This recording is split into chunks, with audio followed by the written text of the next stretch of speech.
Bonjour, mon nom est René-Claude Ménard, amie de OneDrop. J'agirai à titre de modératrice de cet événement interactif. Hello, my name is René-Claude Ménard. I am a friend of OneDrop. I will be the event moderator this morning.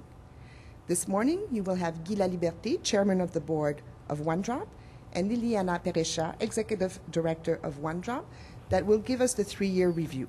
Ce matin, avant de commencer, nous allons avoir Guy Laliberté, président du conseil de OneDrop, et Liliana Perecha, directrice générale de OneDrop, qui vous dresseront le bilan de 3 ans de OneDrop. Si vous voulez immédiatement inscrire vos questions, vous pouvez appuyer sur le bouton à gauche « Questions » et inscrire vos questions pour la période de questions. Alors, sans plus tarder, Guy, la parole est à toi. Bien, bonjour tout le monde. Ça nous fait plaisir de faire un premier bilan de OneDrop pour ces 3 premières années de fonctionnement. C'était des années fort bien occupées. Les objectifs étaient grands, mais je pense qu'on peut dire mission accomplie. Ce qu'on aurait essayé de faire dans les 3 premières années, c'était d'abord d'implanter, de mettre en place l'organisation, tant au niveau de son organisation que de bien faire fonctionner le conseil d'administration. Sur ce point-là, je pense que ça va très bien. Dans un deuxième objectif, on s'était donné l'objectif de mettre en place et de faire ce qu'on appelle chez nous, dans notre langage, les projets pilotes de terrain, dont celui du Nicaragua, qui était en fait notre premier projet de terrain pour OneDrop, et notre premier projet de sensibilisation, d'éducation, qui était notre projet Aqua. Sur ces bases-là, on a travaillé fort. Toute l'équipe, en fait, de OneDrop a travaillé très, très fort. Et puis, on peut se dire mission accomplie. L'autre objectif aussi qu'on s'était donné, c'est celui de faire connaître OneDrop à l'échelle internationale. Alors, par une série de plusieurs actions, dont, entre autres, la mission sociale et politique, on a réussi à faire connaître OneDrop au-delà de nos espérances, mais aussi par un réseautage, en fait, un network qui est en train de se bâtir de bouche à oreille. Et ça, je pense que c'est l'aspect qui, pour moi, est le plus encourageant, parce que comme objectif de départ, on a toujours parlé de créer ce qu'on appelle un ripple effect, c'est-à-dire, on s'est toujours dit que pour faire connaître la cause de l'eau dans le monde, pour faire sensibiliser les gens, puis réaliser des choses, c'est pas seulement l'histoire d'une organisation, d'une personne, c'est en fait l'histoire c'est l'objectif de pouvoir toucher un maximum de personnes. On a créé ce ripple effect-là. Alors, dans ce contexte-là, je pense qu'il y a de plus en plus de monde qui entendent parler, connaissent OneDrop, qui s'y intéressent, proposent des projets, aident au financement, aident aux campagnes de financement. Alors, on a de plus en plus à bord de OneDrop une série de personnes très, très intéressantes. En fait, c'est un bilan positif à plusieurs égards. Si je prends tout ce qu'on a fait sur le terrain, on a touché 250 personnes directement avec nos projets de terrain. Et ça, c'est 250 000 personnes qui, aujourd'hui, ont accès à l'eau potable. Et plus que ça, qui ont accès à, en fait, une vie sociale, une vie familiale, une vie communautaire dans leur région, qui ont réussi, avec les projets, à se bâtir une économie supérieure à ce qu'ils avaient avant. Alors, on est très, très fiers de cet aspect-là. Liliana va en parler un peu plus au niveau de l'impact dans le détail. On a à peu près 250 000 personnes aussi qui ont été touchées directement par Aqua. Ça aussi, c'est un bel objectif. Les enjeux étaient grands. C'est toujours un peu difficile de quantifier l'impact investissement versus le nombre de personnes qu'on touche. Mais ce qu'on sait avec Aqua, c'est que le message demeure, reste, touche au cœur. Et c'est une des choses qu'on se donne comme objectif aussi. Les collectes de fonds aussi, ça a été assez exceptionnel. Depuis 3 ans, on a ramassé à peu près 40 millions de dollars. Donc, plus on ramasse d'argent, plus c'est des projets.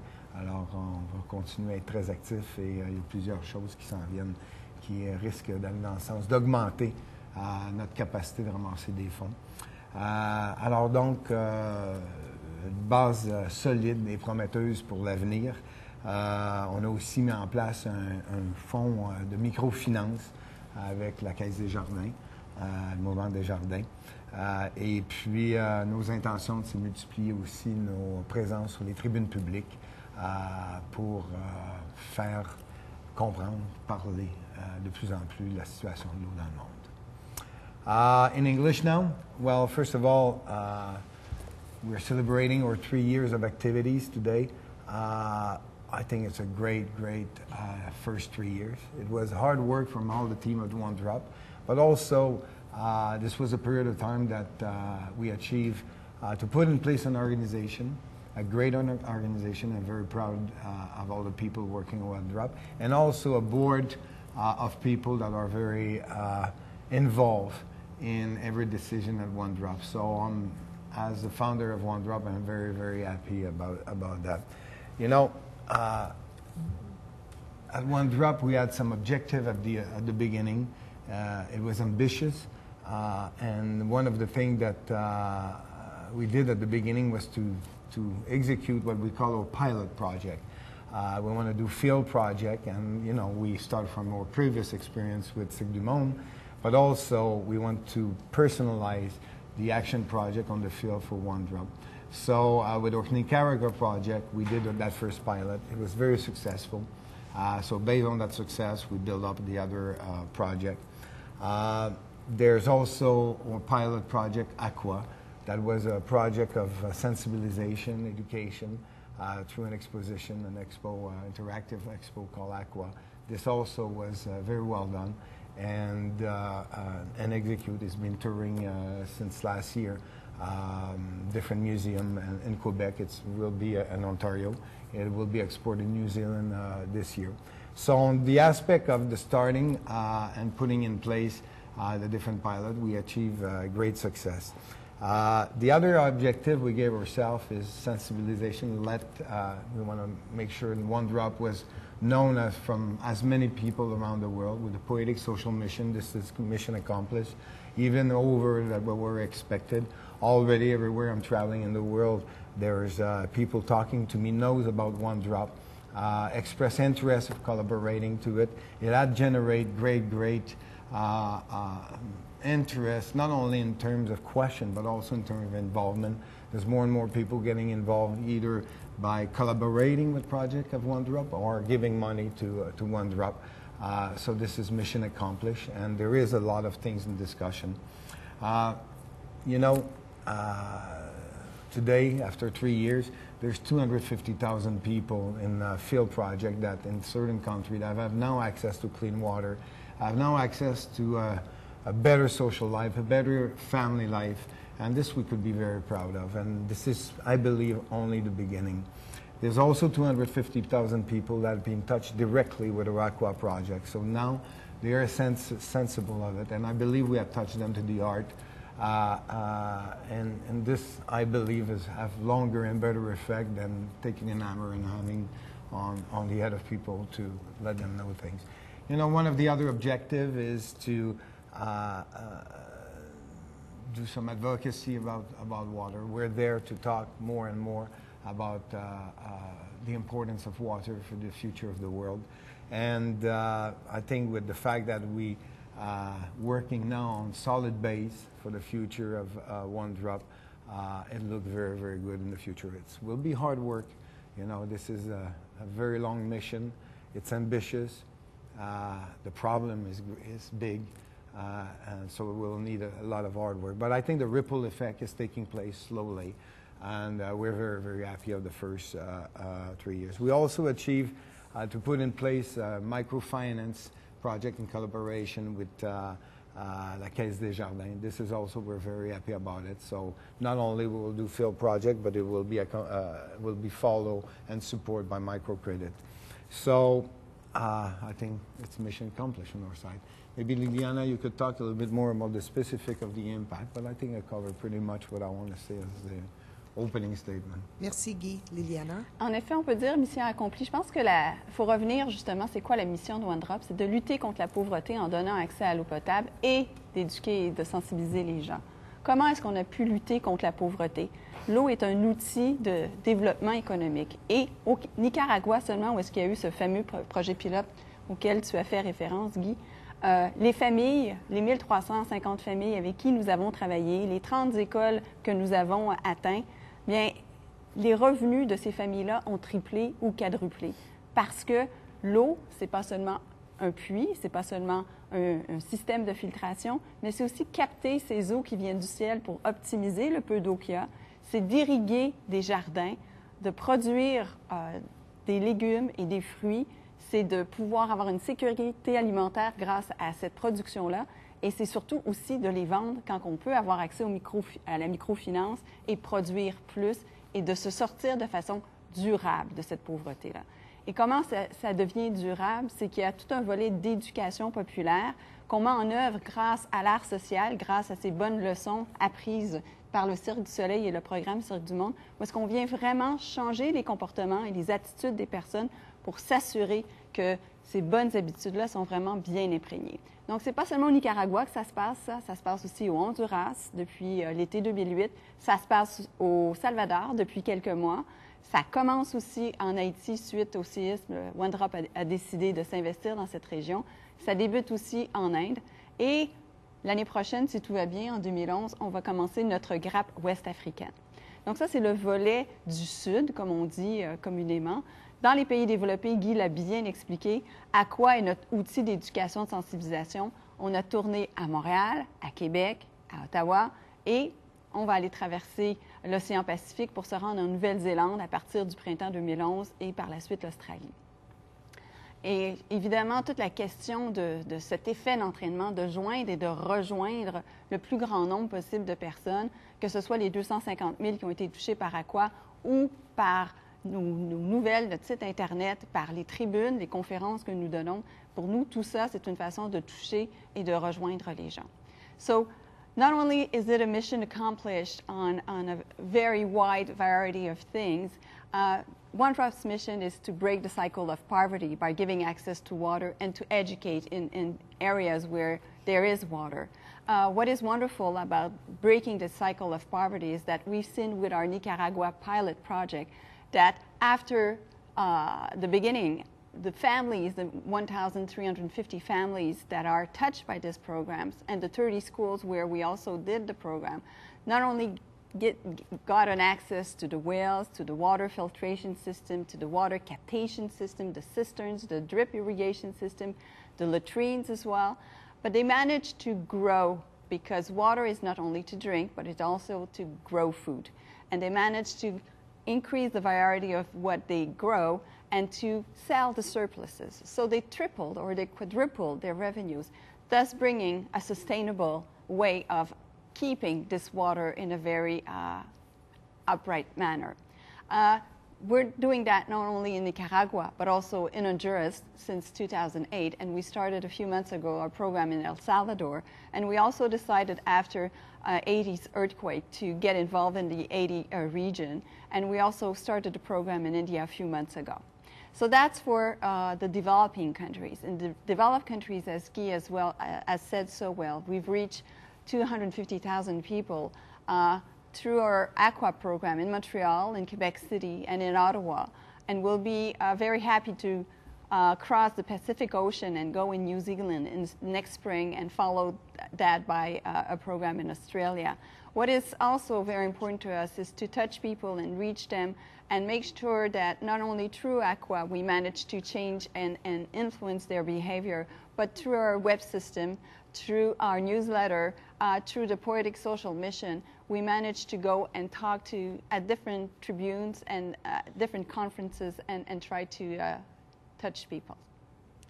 Merci beaucoup, Liliana. Guy? Alors, nous avons des questions des amis de One Drop. La première question vient de M. Lalonde.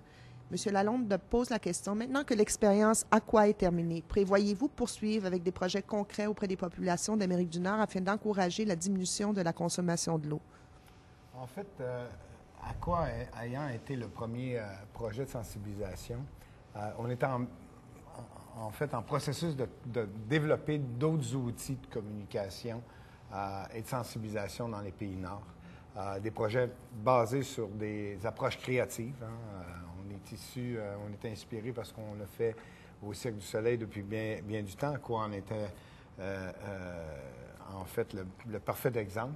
Il y a d'autres outils de communication comme des livres, comme le multimédia, sur lesquels on est en train de préparer du contenu qui va pouvoir probablement toucher une plus grande masse. Alors, dans ce sens-là, oui, on a l'intention de continuer à passer, à communiquer notre message, parce que c'est clair que l'objectif visé à long terme, et j'espère qu'il va être accompli le plus rapidement possible, c'est celui de lutter contre la pauvreté ou le non-accès à l'eau, mais aussi sensibiliser les gens en pays développés, parce que la problématique, elle va se régler dans la combinaison de la sensibilisation et le travail sur le terrain des deux côtés. Dans le même ordre d'idée, une question de M. Gagnon. Vous avez développé une expertise à travers un volet éducation par les arts sociaux au niveau communautaire. Au niveau technologique, pour livrer des outils adéquats, durables aux communautés dans le besoin, quelle avenue envisagez-vous? Peut-être, Liliana, tu peux répondre. Oui, ça va me faire plaisir de répondre à ça. J'ai une expérience terrain. Ça fait 20 ans que je travaille dans le développement international pour avoir vu l'ampleur de plusieurs projets technologiques. Ce qu'on réalise pour que les choses soient durables, il faut que ce soit une technologie très, très accessible. Alors, on a comme principe et politique de toujours utiliser des matériaux locaux pour pouvoir non seulement encourager l'économie locale, mais s'assurer que si jamais il y a un bris ou un besoin de remplacement, que les choses soient accessibles. Donc, on a un peu plus le principe de basse technologie, de technologie très simple pour justement assurer la durabilité des projets. Dites-moi, dans le projet du Nicaragua, comment avez-vous assuré un développement durable? Bien, ce développement durable-là a été, c'est à moi que la question s'adresse, a été axé sur différents aspects. Donc, non seulement ce matériel facile, mais c'est aussi de travailler de façon très, très concertée avec des organismes locaux. C'est sûr que OneDrop arrive avec une équipe, avec son partenaire international, en l'occurrence qui est Oxfam Québec, mais travaille surtout avec les coopératives locales, les groupes de femmes, les associations pour transmettre des connaissances et s'assurer que durablement, ces communautés-là vont pouvoir poursuivre les projets après que le projet aura pris fin dans sa phase d'implantation et de consolidation. Madame Samoura demande, est-ce que OneDrop interviendra-t-il un jour en Afrique? Je crois qu'on a répondu pendant l'intervention de Liliana, mais peut-être nous donner des détails sur les projets africains. Alors, OneDrop a une approche qu'on appelle par grappe qui s'est avérée très, très positive, à savoir qu'on travaille dans des pays qui sont limitrophes les uns aux autres. On veut encourager ainsi une communauté de pratique, un transfert de connaissances des ONG, des organisations locales d'un pays à l'autre.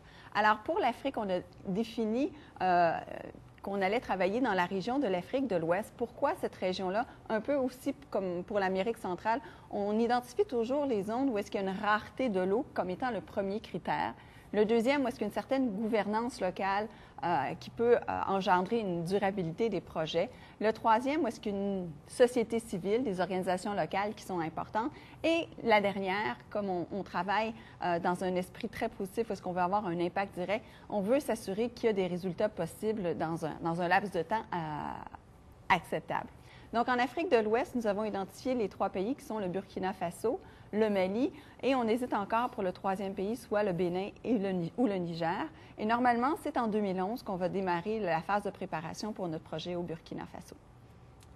Alors, nous avons une question et un commentaire de M. Beauchamp. Bonjour, M. Laliberté. Félicitations pour OneDrop. Nous croyons aussi, la croyance est aussi importante, sinon plus que le Cirque du Soleil, malgré qu'il nous apporte à rêver à un meilleur avenir. Quel est le budget consacré à OneDrop par le Cirque? Le Cirque, pour l'instant, est impliqué d'abord, en fait, a déjà une politique de 1 % de ses revenus au niveau de la philanthropie. Principalement, cet argent-là va pour les projets reliés à Cirque du Monde. Hein. C'était la fondation qui a été mise en place par le Cirque du Soleil et par d'autres organisations et vers d'autres organisations qui œuvrent en milieu philanthropique un peu partout dans les villes où on est très impliqué au niveau social dans chacune des villes, dont entre autres ici dans le quartier Saint-Michel. Alors ça, c'est la mission, je dirais, philanthropique du Cirque du Soleil. Par contre, le Cirque du Soleil intervient de deux façons très précises. Premièrement, est un partenaire de OneDrop, c'est-à-dire tout le networking. Dans chacune, je donne un exemple, on est en train d'implanter dans nos tournées des collectes d'argent qui se fait après chaque spectacle, c'est-à-dire les artistes, après la fin de leur spectacle, annoncent au public qu'ils endossent, le cirque endosse One Drop et ils vont collecter de l'argent après. Ça va très, très bien jusqu'à présent. Le Cirque du Soleil a aussi mis en place et supporte One Drop dans sa vente de merchandising. Ça, partout dans ses sites, tant de tournées qu'ici à Montréal, il y a de l'information qui est véhiculée partout. Alors, le Cirque du Soleil est un partenaire qui s'est engagé pour les 25 prochaines années à collaborer, à travailler, à faciliter des choses, donne des premières de spectacles pour permettre la vente de billets pour la levée de fonds, comme on a fait à Montréal, Miami, Toronto, Québec, Los Angeles, New York. On va faire Londres, Paris. L'année prochaine, on en a beaucoup comme ça. Alors, le Cirque est très, très impliqué, pas en termes de dons directs, mais en termes de services, en termes de faciliter les choses. Et définitivement, le Cirque est un grand ambassadeur pour One Drop. Ça met terme à la période de questions. Nous n'avons pas de nouvelles questions. Est-ce que vous voulez peut-être commenter sur la plus grande réussite de One Drop dans ces 3 petites années ou quelle est la vision d'avenir pour One Drop? Guy? Bien, moi, je dirais c'est d'abord d'avoir passé à travers ce qu'on appelle la mise en place de One Drop. C'était un projet qui est ambitieux, à l'image de ce qu'on nourrit habituellement au Cirque du Soleil. On a fait des choix d'envergure. Et dans ce contexte-là, je pense que c'est mission accomplie. Alors, moi, je suis très, très fier d'abord de l'implication des gens de l'équipe de One Drop, mais aussi le support que j'ai eu des travailleurs du Cirque du Soleil qui, depuis le début, ont soutenu les efforts qu'on a mis en place. Et ça, quand tu travailles ou tu t'impliques en philanthropie, ta plus grosse récompense, c'est comment ça touche les gens, comment tu as changé des vies de gens. Alors, pour moi, juste de savoir que 250 000 personnes aujourd'hui n'ont plus à lutter contre la pauvreté, contre la faim, contre la survie. C'est 250 personnes qui ont une meilleure vie. Puis, je veux dire, tu ne peux pas avoir meilleur retour sur tes actions comme impact. Liliana? Mais moi, je pense que lorsque je suis allée faire une visite de terrain au Nicaragua et au Honduras il y a quelques mois, j'ai rencontré une femme, Ivania, qui a 4 enfants. Son mari, à chaque année, partait travailler au Costa Rica parce que la famille n'avait pas assez de revenus. Il gagnait moins d'$1 par jour, 25 $ par mois. Et au bout de 3 ans, grâce au projet de One Drop, la vie de cette famille-là a changé. Les 4 enfants sont plus malades, ils n'ont plus de maladie diarrhéique, ils vont tous à l'école. Et ça, c'est l'impact de ne plus avoir à aller chercher de l'eau ou à aller couper du bois pour faire chauffer l'eau. L'impact sur la vie de cette famille-là est durable parce que les revenus ont triplé. Donc, je pense que notre plus grand succès, c'est toutes les Ivania, toutes ces personnes-là dont la vie a carrément changé. Et aussi toutes les autres personnes qu'on touche. Je pense que les amis de One Drop, les donateurs, les partenaires, qu'on pense à nos grands donateurs, que ce soit RBC ou que ce soit le cirque, si One Drop a des faits d'administration aussi bas et qui sont à 100 % couverts par Guy, d'ailleurs, c'est parce que le cirque nous offre une multitude de services et d'appuis qui sont inestimables en termes de coûts. Et je pense que ce grand réseau-là, ces tribunes où est-ce qu'on nous invite à échanger avec les grands décideurs, essayer d'influencer ces décideurs-là, je pense que c'est aussi une excellente réussite. Alors, il y a une dernière question qui nous parvient des amis de One Drop. Alors, pouvez-vous nous donner quelques détails sur votre implication en Haïti, Liliana? Alors, en Haïti, on a identifié la commune de Léogane comme étant la zone où est-ce que nous allons intervenir. C'est environ à 30-40 km de Port-au-Prince. C'est une commune où est-ce qu'il y a 171 000 personnes qui y habitent. Et le projet qu'on a défini, va rejoindre 75 000 personnes qui vont avoir un accès direct à l'eau potable grâce à ce qu'on fera. Le travail de préparation, de planification est complété, à savoir qu'on a identifié les systèmes qu'on allait changer suite au tremblement de terre. Donc, il y aura 12 systèmes de captation. Il va y avoir 25 puits qui vont être réhabilités, reconstruits, parce que le séisme les a détruits. Donc, c'est vraiment aussi le volet agricole qui va être mis en place, comme dans les projets où est-ce qu'on a été avant, à savoir que c'est vraiment un projet durable d'accès à l'eau, mais aussi pour lutter contre la pauvreté. Le volet d'éducation populaire visant à utiliser l'art social a déjà été mis en place, à savoir qu'il y a eu une première activité de ce qu'on a appelé la cueillette des mots pour encourager, inviter les Haïtiens et les Haïtiennes à partager avec nous ce qu'ils ont vécu et d'essayer de voir comment l'eau peut être une source de reconstruction, d'espoir suite à ce séisme-là. Donc, voilà où nous en sommes pour notre projet en Haïti. C'est sûr qu'on suit de très près tous les événements qui ont cours en ce moment, qu'on s'assure de la sécurité des équipes avec qui on travaille et qu'on veille à ce que le projet soit mis en place de la façon la plus sécuritaire et durable possible. Merci beaucoup. Ceci met terme à notre conférence interactive. Alors, merci beaucoup, Guy Laliberté. Merci à tous les amis de Liliana OneDrop. Pianazza. Et merci aux amis À de la OneDrop. prochaine. Thank you Merci. to all the OneDrop friends. See you next time.